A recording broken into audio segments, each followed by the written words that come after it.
I have $150,000 saved for retirement. When can I retire? Well, that's what we're going to look at today on the channel, because if you look at the average saved for retirement, we're going to look at age 50.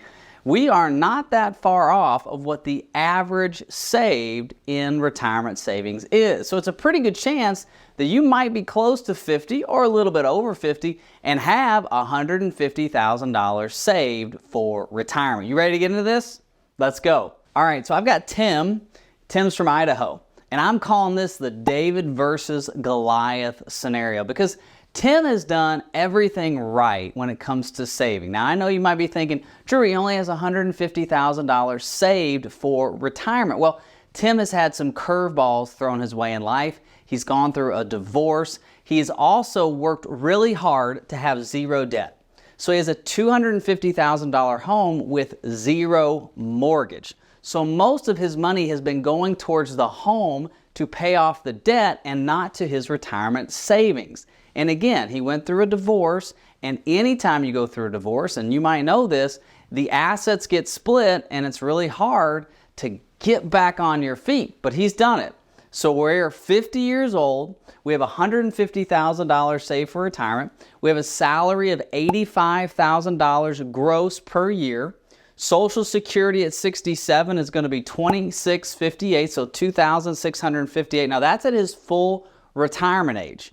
So if he claims Social Security at 67, he's going to get 100% of his full retirement benefit. We'll talk a little bit more about Social Security as we get through the scenario.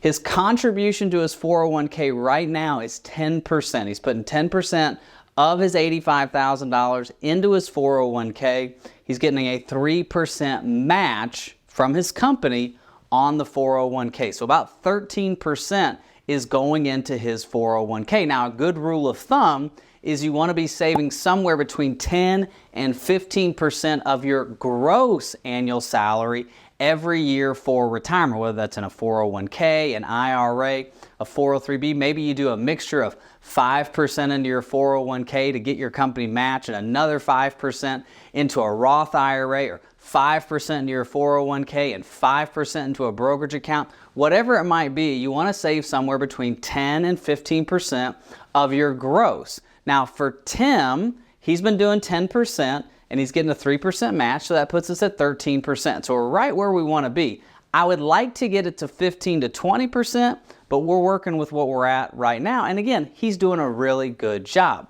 So we have a $250,000 home, and there's no debt. Okay, now Tim, when he got divorced, he took on a mortgage and he took on some credit card debt. And so because of that, he really wanted to work himself out of the hole before he started to save for retirement. That was just his thought process, and now we've met and we're going to work through getting him to retirement, through retirement, and protect his ability to stay in retirement. So we've got $150,000 saved for retirement, and this is inside of his 401k. He does have about $10,000 in the bank, okay? Now, he's 50 years old, and he's asking the question, when can I retire? He understands that he cannot retire at 55. He's not going to retire at 60. He might not even retire at 65. He's just asking the question, Drew, when can I retire based on conservative projections? If we get market returns of 8, 9, 10, 15%, that's great. Maybe I can retire earlier. But what about some conservative market projections so that I can really answer the question, can I retire? So we've got a 5% and a 3% over on this side. And over here, we're going to have his salary net with taxes and contribution and his expenses. Okay? So what we're looking at is a couple different things. We're 50 years old and we have $150,000 saved. We're going to look at a 5% rate of return on the money in the stock market.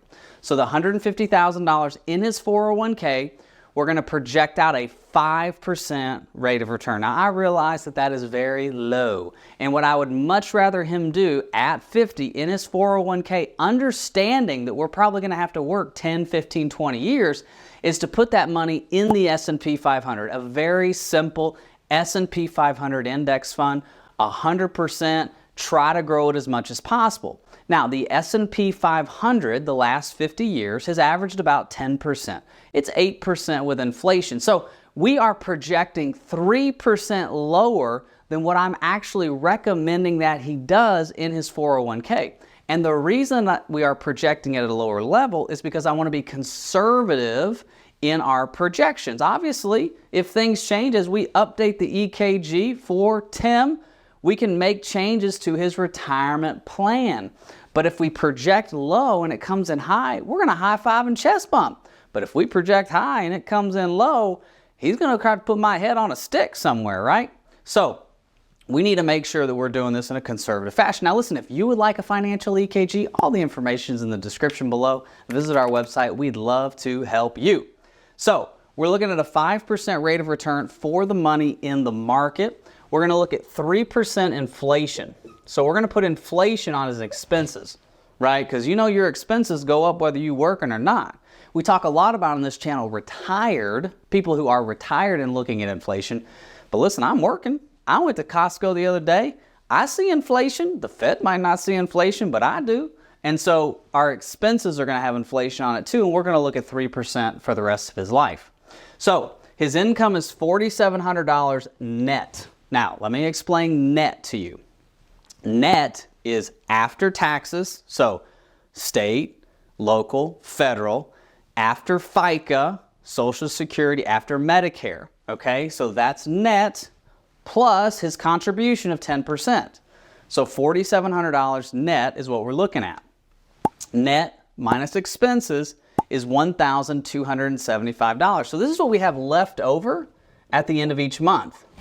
Now, I'm not saying that he can't take that money that's left over at the end of each month and repurpose that back into maybe a brokerage account or maybe into a Roth IRA or something like that. But what I would like to see Tim do is to build up his bank account. I don't believe that's enough. What if his AC goes out? That wipes out the $10K pretty quick, right?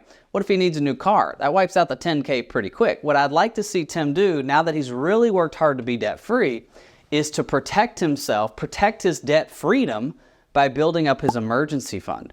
You know, Dave Ramsey has it right. You want to build up this emergency fund. I'd like to see 12 to 24 months in emergency fund savings, because who knows what the future holds. Now, that doesn't mean it has to sit in the bank and earn 0.01. You can put it in a high yield money market. You can, once you build this up, siphon a little bit off, put it into a CD or put it into something that's going to earn some interest. But I just want to see, as a single person, would like to see him build up his emergency fund. And once that gets built up, then we can repurpose some of that money back into the overall market.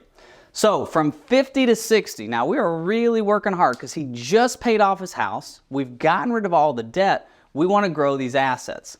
So from 50 to 60, our $150,000 grows to $437,675. That's a lot of money.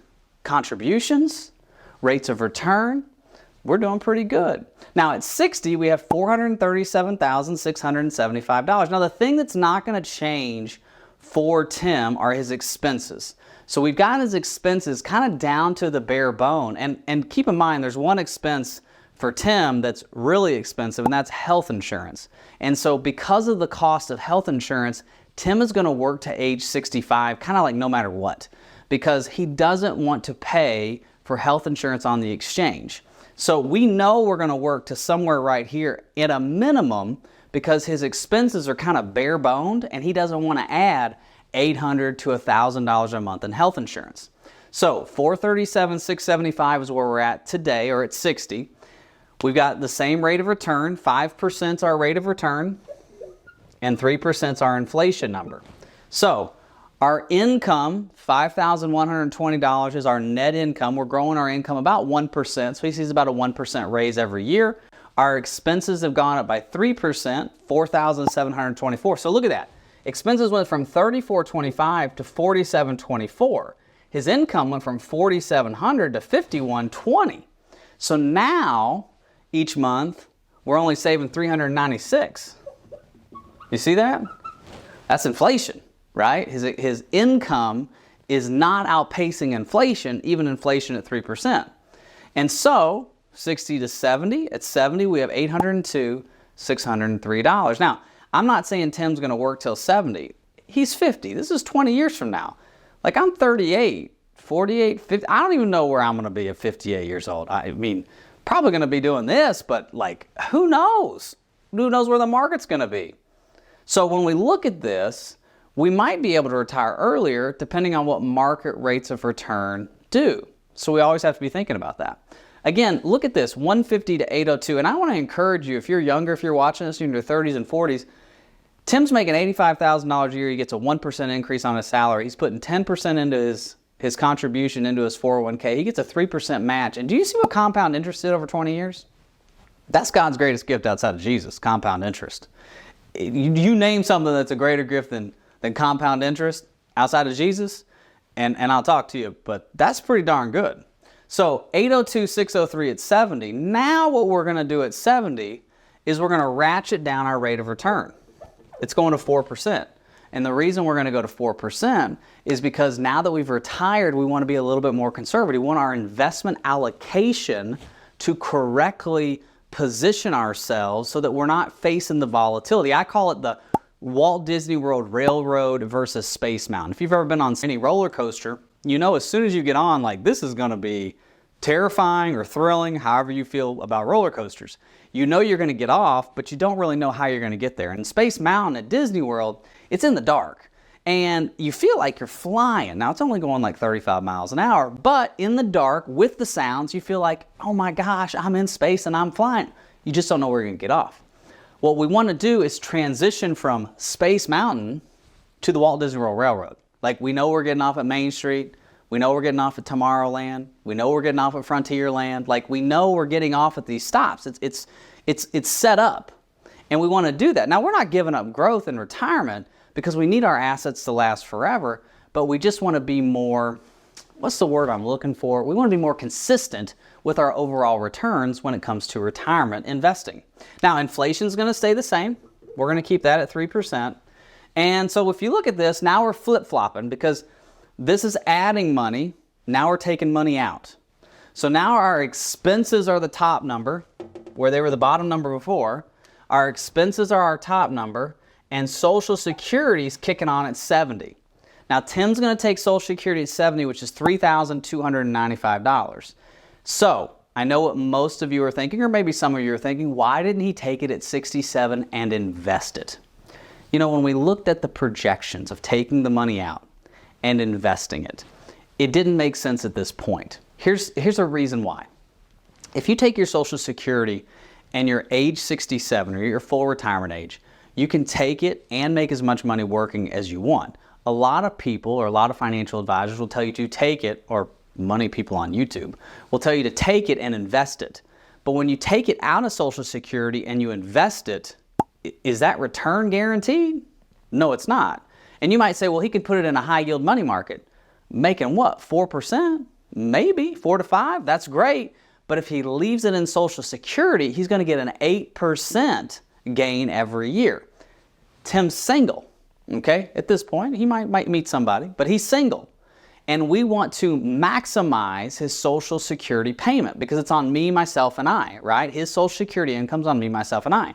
So if we can get to 70, he's going to get 124% of his overall Social Security benefit. So at 67, you get 100% of your Social Security benefit. If you claim at 62, you get 70%. But if you wait until 70, you get 124%. That's pretty darn good, right?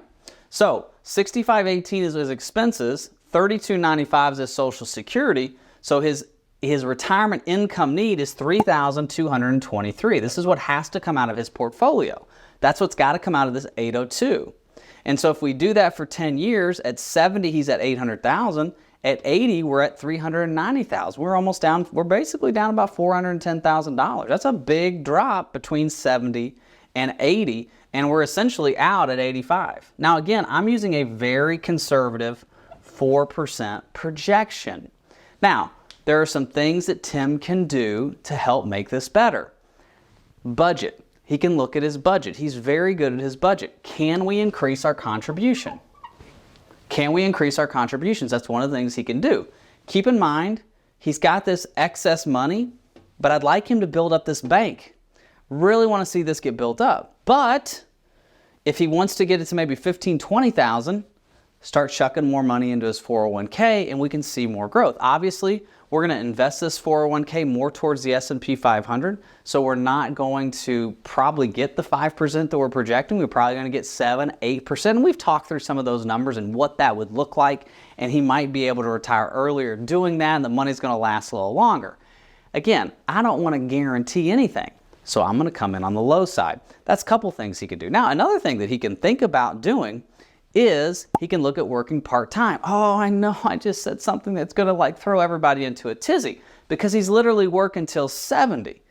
Tim's a pretty handy guy. He's actually very handy. He could do things that I only wish I could do with a screwdriver. So he could work part-time in retirement. He could be a handyman. Or one of the things that we talked about was retiring earlier from his current job, maybe at that 65 level, and working as a handyman, making less, and doing that longer. So that's something that we can look at in the EKG. So what if he retired at 65 and we said, okay, from 65 to 75, you're going to do part-time work, doing your handyman stuff.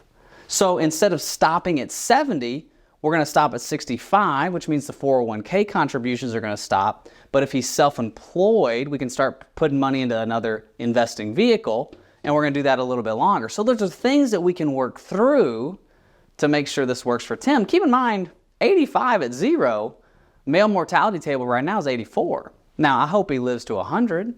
And we also have the house, right, that's appreciating. We're showing a 1% projection on the house.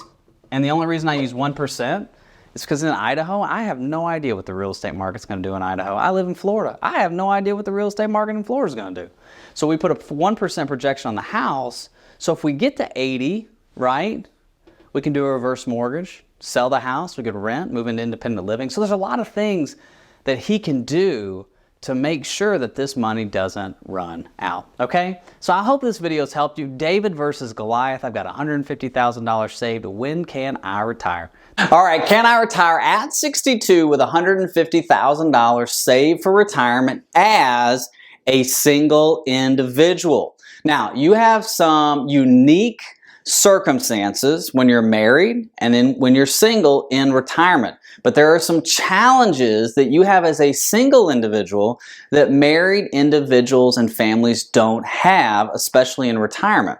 The first challenge is that your retirement savings is on me, myself, and I, meaning you are the sole saver, the sole contributor, the sole investor in your retirement savings. The second challenge that you have as a single individual in retirement is that you only get one Social Security, one pension, one set of investment accounts to pull out retirement income. So what we want to do today is address a few of those challenges and see if I can retire at 62 with $150,000 saved for retirement. So here's our assumptions. We're age 62. Our Social Security is $1,800 a month. That's the average Social Security.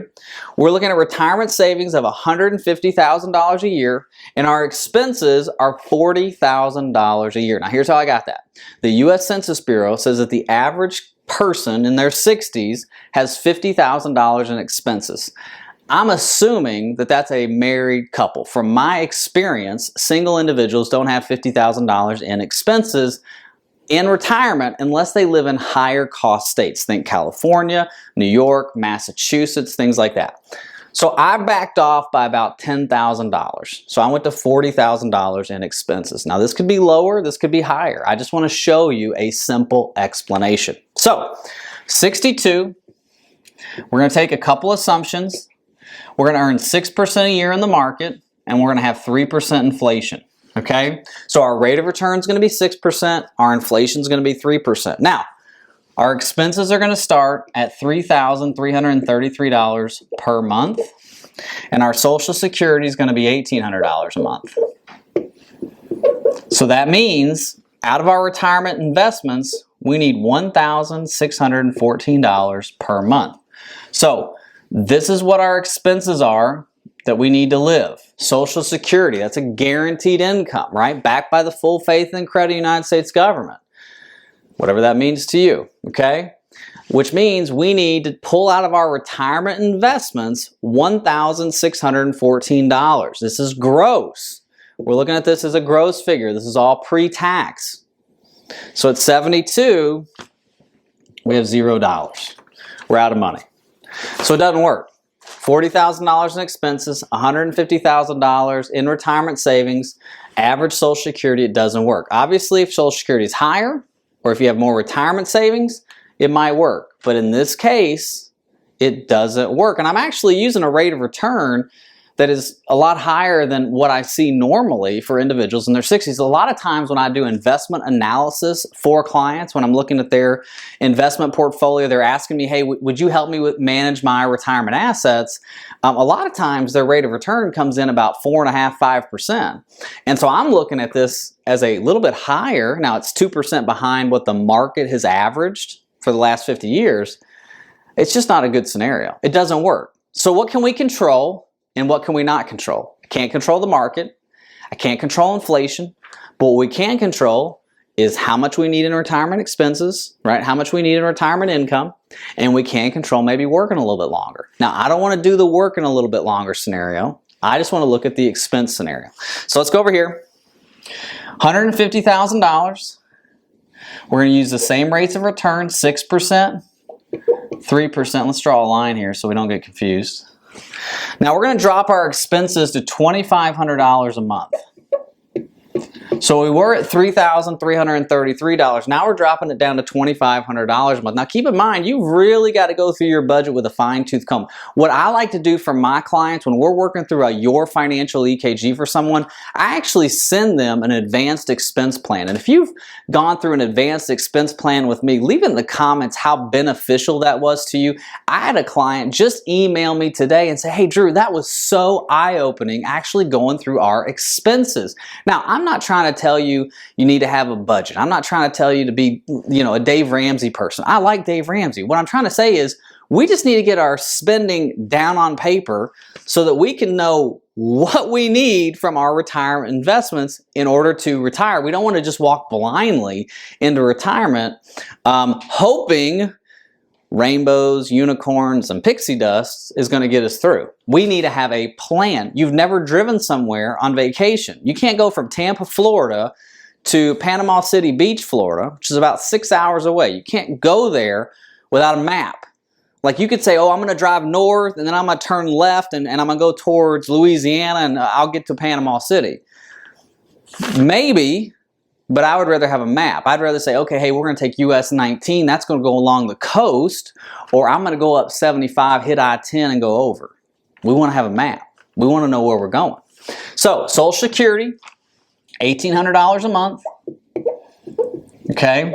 This is our expenses monthly, which means we need $761 off of our investments, which at 72 puts it at $122,215.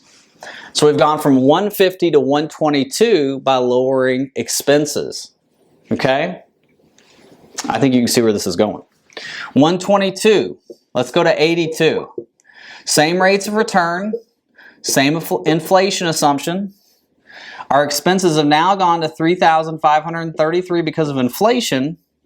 Social Security is $2,322, right? That's the COLA increase there. Okay, that's 2.5% on Social Security, which means we need $1,211 off our investments, which we're out at zero. Just doesn't work. It just doesn't work. Unfortunately, it does not work. So what can we do? A couple things. I'm gonna rip off the Band-Aid first. We work longer. We work longer, so we increase our retirement savings. We continue getting the contribution. We continue getting the match from our company. We work a little bit longer. It doesn't have to be full-time. Maybe you work part-time. Again, we just talked about this with the married scenario. If $761 a month is what you need in retirement income, and you are dead set on quitting that job because you are stressed out beyond belief, we got to earn $761 from somewhere to make this last. What do you love to do? What do you enjoy? Go do that, right?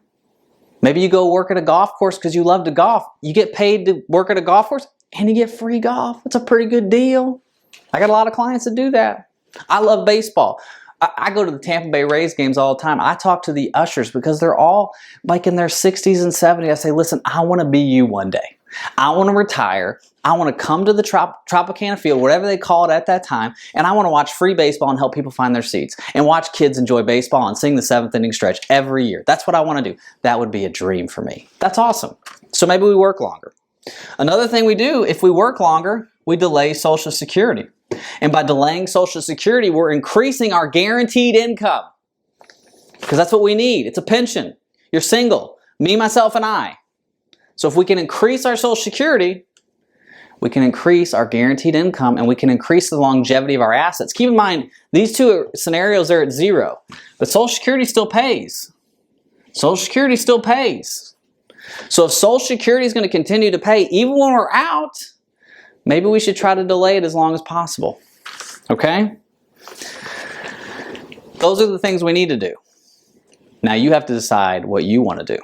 All right? Now listen, if you want an EKG, you want to talk to me, go to the description below. Would be honored to help you. When you set an appointment with our firm, you talk to me. You don't talk to somebody else. You get me, and we're going to go through your retirement.